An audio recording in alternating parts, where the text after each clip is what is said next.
Aloha, Terashe, True Serenity here.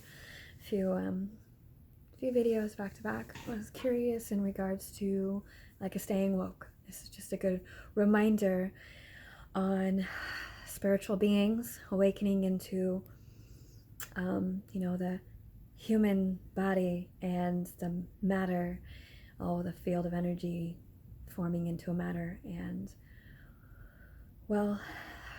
these awakening stages of in and out of consciousness. Dr. Joe Dispenza mentions some aspect of that, of the reality shift, or more so like the quantum, our energy fields, which is with more to my passion in with spiritual, or with Reiki being life force energy, being energy healing. One of my favorite quotes by, Albert Georgi, in 1937, Nobel Prize winner, is that in every medical tradition, every culture and every medical tradition before ours, healing was done by moving energy. And Tai Chi mentions the same thing, is that the majority of illness is chi stagnation, and how to build our chi, generate that within ourselves. So the same thing about a lot of stuff, being able to pour into ourselves so we can pour into each other, and having the efficiency of influence and impressions and those around us. And so the consciousness, like the reality that we're in and out of consciousness, in and out of timeline, parallel realities, dimensions, however you want to look at it, consciousness, to are we, kind of falling back asleep? Are we on autopilot? Are we really deliberately contributing to the unfolding of, as creation done, the awareness of recognizing that desire and intention?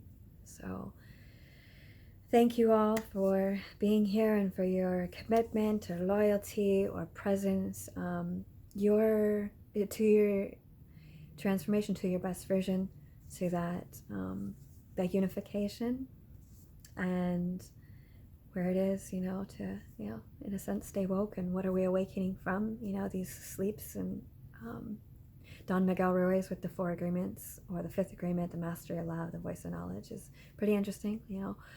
Always doing our best, not making assumptions, although we want to look at everything as an assumption. And is it assumption that is, really bringing quality and, helping the consciousness rise, or jolting us humans back into unconsciousness?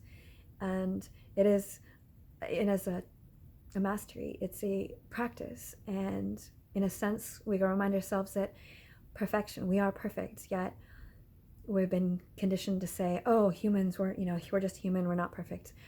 Just think of yourself, you are beautiful, and that we can meet people that we can pour into each other, and really uplift each other, and look at where the ability to respond comes in relationships, the ability to relate, and relate to ourselves, relate to life, relate to each other, on whatever domain that might be. And being able to stay true and stay woke to your truth, to discovering your truth, your purpose, your passion, your daydreams, your best vision, and intentions, like disposition, wherever it is that we are here, that we have more power than we're led to believe, and that it's always being able to manage our internal state and consciousness. Oh, yeah, say hi. Versus over anything else, and being able to, like, the healing ourselves, or shifting in our states, that we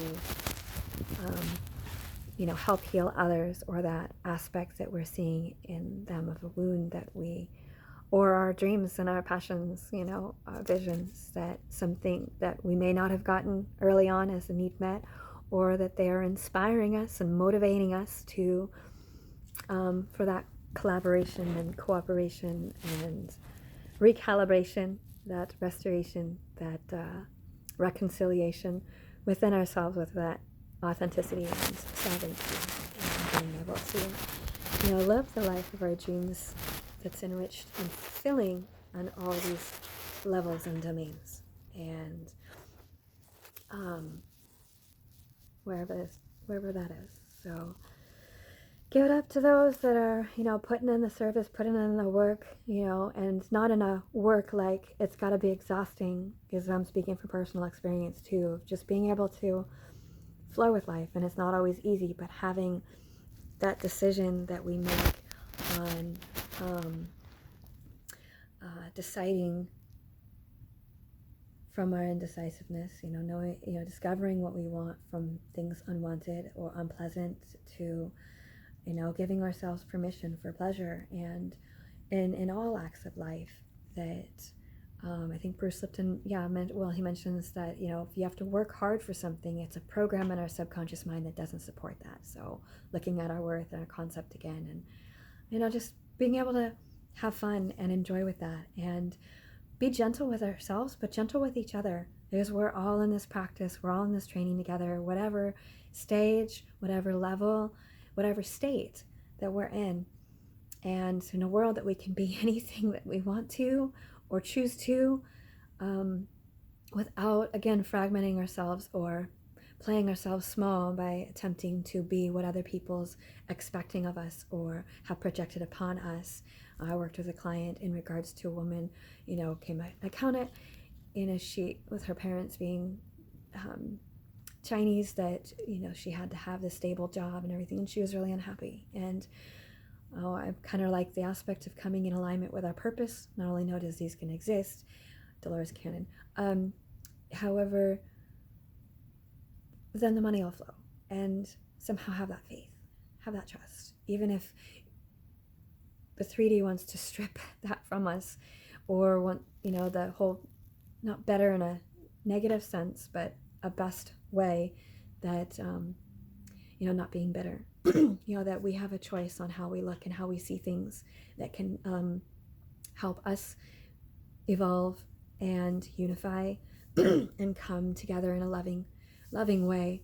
Either we're the problem or the solution, and I'm very solution oriented, so I wouldn't say optimistic, but yeah, it feels better, or it feels grander to see, how tap into that infinite possibilities, and needing to, I guess, use the imagination if it's not available yet, that how things can get better, how they can be greater, show me how this is better, and that, whatever's going on,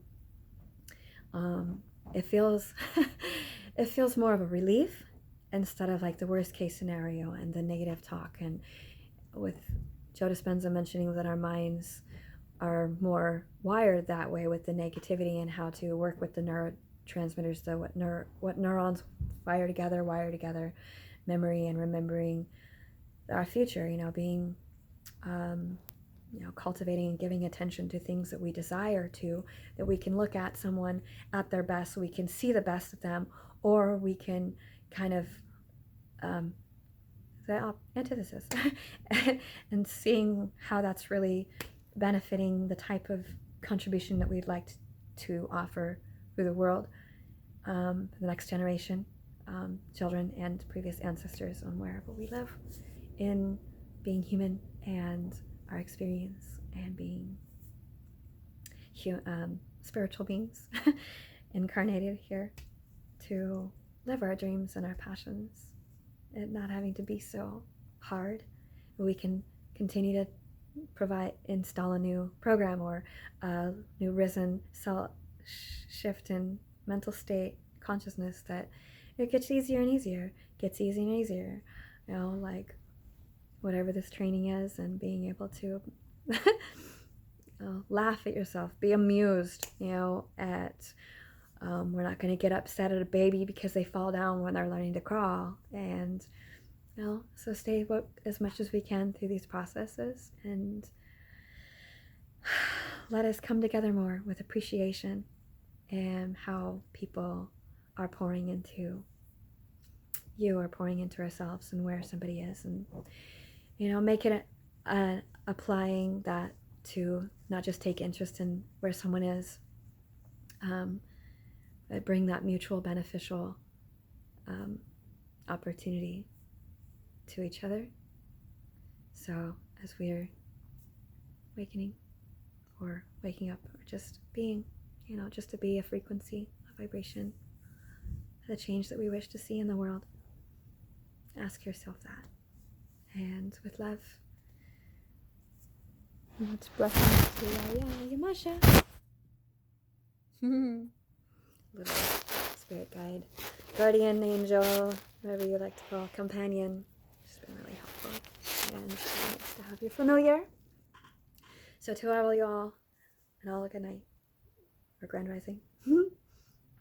Peace. Ciao, Bellas. Be well.